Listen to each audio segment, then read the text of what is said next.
자, 미국의 트럼프 당선이나 지금도 미국에서 강하게 이렇게 바람을 타고 있는 이 트럼프를 지지하는 이 포퓰리즘, 그리고 영국의 브렉시트 탈출, 그리고 유럽의 독일에서 AfD의 최근의 지방선거의 선전, 그리고 유럽 각국의 극우화 경향, 그리고 유럽에 있는 중도 좌파 정당들의 몰락, 대표적으로 프랑스 사회당, 독일 3인당이죠. 자, 왜 이런 현상이 일어나는가는 그 근거에 가장 중요한 첫 번째는 난민 문제입니다. 이민을 받아들이거나 난민을 받아들이는 문제의 전제는 겉으로는 인도주의라고 표장하지만은 그것은 그냥 포장이고 실질적으로는 신자유주의적인 그 사회 기득권의 요구 때문이죠.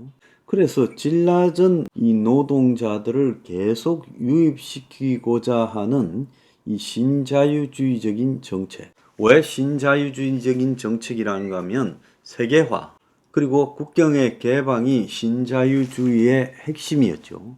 그래서 국경을 개방하고 세계를 갖다가 하나의 시장으로 본다라는 신자유주의에서는 EU가 신자유주의 시대인 95년부터 2005년까지 대거 EU의 이 위치를 올렸죠.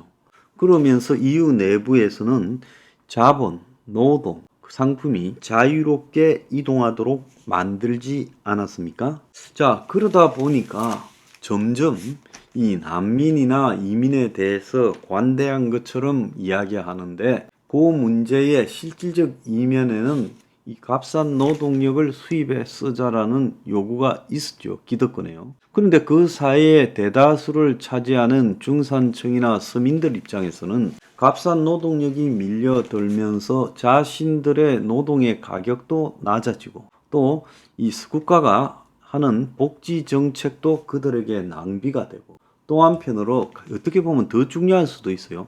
그 사회의 종교적, 문화적, 역사적 정체성이 무너지고 그리고 국가라는 것은 단일 민족이고 거기에 충성을 바치는 유사한 종교, 문화, 사회적 배경으로 이루어진다라는 문제를 갖다가 무시해 버렸죠. 그래서 마치 EU 국가들이 EU가 전체 통합 국가인 것처럼 하면서 국가적 정체성을 무너뜨리는 일까지도 발생을 했고 미국에서도 마찬가지입니다. 미국에서도 주가 있고 연방이 있는데 이것은 앤드류 잭슨 대통령, 그러니까 남북 전쟁이 일어나기 직전인 1840년도에 살았던 앤드류 잭슨 시대에 연방이라는 것이 국민들에게 굉장히 쓸데없는 압박을 하고 있다. 그래서 인민주의라고 해서 그야말로 국가는 최소한의 모습으로 존재하면 된다고 했고 1968년 72년 선거에서도 조지 월레스라는 미국의 민주당 소속 정치인이 나중에 무소속으로 나왔지요. 그도 국가의 역할에 대해서 연방정부의 역할에 대해서 굉장히 부정적으로 바라보는 이야기를 했습니다. 미국에서는 이걸 인민주의의 전통이라고까지 이야기를 하지요. 그래서 지금 이 잭슨주의나 이 잭슨 대통령이나 조지 월레스가 지지를 받았던 것은 그 나라에 살아가는 국민을 위해서 가장 그들을 우선해 놓고 바라봐야지 정치인이나 자본가나 기업가들 이런 결탁에 의해서 국가가 중요한 어떤 결정들을 하면 안 된다라고 이야기를 해왔지요. 마이클 샌델 교수 하버드 대학의 이 사람도 당신이 모르는 민주주의 그리고 공정하다라는 착각 같은 책을 통해 가지고 지속적으로 지금 왜 전 세계의 파퓰리즘 극우화 경향이 가속화되고 있는가? 자, 그 속에서 중산층이나 서민 그 나라에 오랫동안 성실하게 살아온 사람들이 얼마나 공허함과 배신감, 배반감을 느끼고 있는가라는 걸 지적을 해요. 그래서 세계화라는 이 풍조 속에서 신자유주의라는 풍조 속에서 기득권이 강요한 이런 삶의 방식의 변화, 국가라는 공동체와 민족이라는 공동체의 이 변화를 도모하려는 부분에 대한 사회적 저항이 엄청나다라는 지적을 했습니다. 자, 네덜란드에서요, 연정이 해체돼서 총리가 직접 차를 몰고 떠나는 장면이 언론에 나왔는데요. 마르크 리터 네덜란드 총리는 국왕을 만나 내각 총사퇴하겠다라는 의사를 전달하고 임시내각 구성 방안을 논의했어요. 자, 그는 연립정부 파트너들이 이민 정책에 대해서 서로 다른 의견을 가지고 있는 게 어제 오늘 일도 아니고 더 이상 비밀도 아니다. 그런 차이를 극복할 수 없어서 연정을 깨고 자기 총리 사퇴하겠다. 곧 선거를 치러야 될 거다. 요렇게 말했습니다.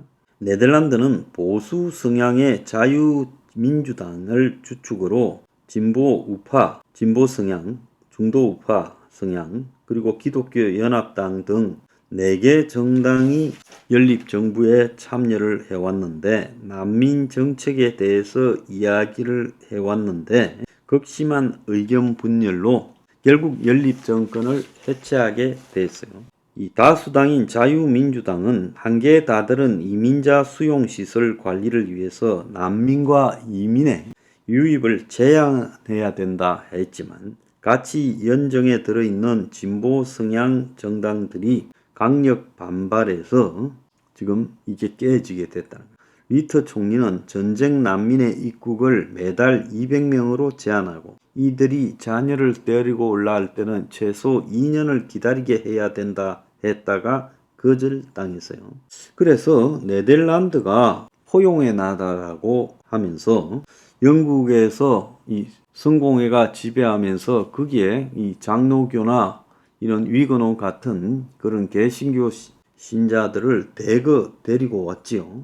그래서 이 다양성을 바탕으로 유럽의 강국이 되었다는 나라인데 그 다양성도 이제 백인의 그리고 기독교의 다양성이지 그걸 넘어서는 부분에서 지금 대혼란에 빠져버렸다는 거예요. 그래서 네덜란드뿐만 아니라 서유럽도 전체가 지금 이런 위기를 겪고 있고 이 리터 총리가 이끄는 네덜란드 연정은 2010년에 출범해서 13년 동안 안정적으로 끌어왔는데 특히 이 총리는 메르켈 16년간 한 메르켈에 이어 최장수 총리라고 꼽혀왔어요. 그런데 이민과 난민이 밀려들기 시작하며 연정이 종지부를 찍었다. 자, 연 7만 명의 난민이 올해 네덜란드에 밀려들고 난민 이주민이 폭증하니까 여론이 변했다는 거예요. 그래서 네덜란드 인구의 13%인 236만 명이 지금 이민자가 됐다는 거예요. 이민자를 대하는 이 리터 총리의 정책이 최근까지는 관용적이었는데 요 근래에 너무 이 이민 난민에 대해서 네덜란드가 시달리니까 국민 여론이 안 좋아졌고 2015년 시리아 난민이 대거 발생하기 시작하면서 반난민 이주민 정서가 번져갔고 심지어 네덜란드에서 극우 세력이 굉장히 확대되고 있었죠. 그래서 여론을 고려해서 강경으로 선회한 거고 지금 문제가 생기기 시작한 거예요. 자, 핀란드도 러시아와의 사이에 장벽을 건설하겠다고 하고 러시아 쪽에서 이민을 안 받겠다. 난민을 안 받겠다. 그리스도 지금 이 터키 접경 지역에 있는 40km 장벽을 강화했어요. 한편 난민은 침략자라고 외친 독일의 극우정당 독일을 위한 대안 AFD가 지지율 2위로 지금 올라섰다는 거예요. 그래서 옛 동독 지역을 중심으로 이 극우가 지금 소외받는 동부 지역, 낙후되고 소외받고 일자리가 별로 없는 독일 동부 지역 사람들을 이 정당으로 다 끌어들이고 있다는 거예요. 그래서 독일을 위한 대안 이 극우 정당은 자본가 노동자 등 상하위 계급으로 이렇게 바라보는 게 아니라 외부인과 내부인으로 두 개를 바라보고 독일에 원래 살던 내부인, 외부에서 들어온 사람으로 구분해서 침략자인 난민을 분노의 대상으로 만드는 데 성공했다는 거고 이탈리아와 핀란드에는 극우 정권이 들어서 있죠. 이탈리아에는 조르자 멜로니가 당선됐고 지난 4월 핀란드 선거에서도 중도 좌파 성향 집권당이 패배하고 우파 국민연합당이 극우 핀란드당을 포함한 3개 정당과 연립정부를 구성했지요. 또 스웨덴에서도 지난 9월 총선에서 집권 중도 좌파 연합이 우파 연합에 패배했고 백인 우월주의를 표방하는 극우정당 스웨덴 민주당이 득표율 20%를 넘어서서 원내 2정당이 됐고 프랑스에서도 마린 르펜의 극우정당 국민연합이 보수정당인 공화당을 앞서는 하원 89석으로 원내 2정당이 되었어요. 지금 이 마크롱에 대항한 이민 난민들의 폭동 이후에 지지도가 더 올라가고 있고 스페인에서도 지방선거에서 우파 연합이 집권 사회노동당을 앞섰어요. 그래서 유럽을 거의 휩쓸고 있다라고 봐야 됩니다. 그래서 제가 여기에 하고 싶은 이야기는 뭔가 하면요. 자, 한국은 무슨 생각으로? 한국은 오히려 유럽보다도 더 문화적, 종교적, 역사적 전통이 강경한 나라입니다. 그리고 사회적인 이런 성격도 민족적 성격이 강한 나라지요. 이런 나라를 외국인 노동자, 난민, 이민에게 개방한다? 무슨 생각으로 그럽니까? 근데 이 문제에서요, 한국의 야당은 그 인도주의적 운운하면서 그 짓을 하고 있고, 또 여당은 신자유주의적 세계화를 운운하면서 외노자나 이민을 개방하자고 하고 있어요. 최근에 이민 개방이 굉장히 이슈가 되고 또 외노자를 대량으로 이렇게 투입하자고 이야기도 하고 있고 그 이야기가 자본에서 나오고 있어요. 유럽이나 미국에서 벌어지고 있는 저런 소란을 보면서 한번 무너지고 나면 수습이 불가능하잖아요. 지금 중국 등이 대부분 혜택을 받고 있는 의료보험, 그리고 실업급여, 선거권, 그리고 부동산을 구입하고 대출을 해주는 문제. 이런 데 대한 국민적 분노가 얼마나 높습니까? 자, 유럽, 미국 꼴을 보면서요. 우리는 그러지 말아야지 느끼는 좀 자각이 있어야죠. 한국에 이 기득권들 좀 어지간히 하세요.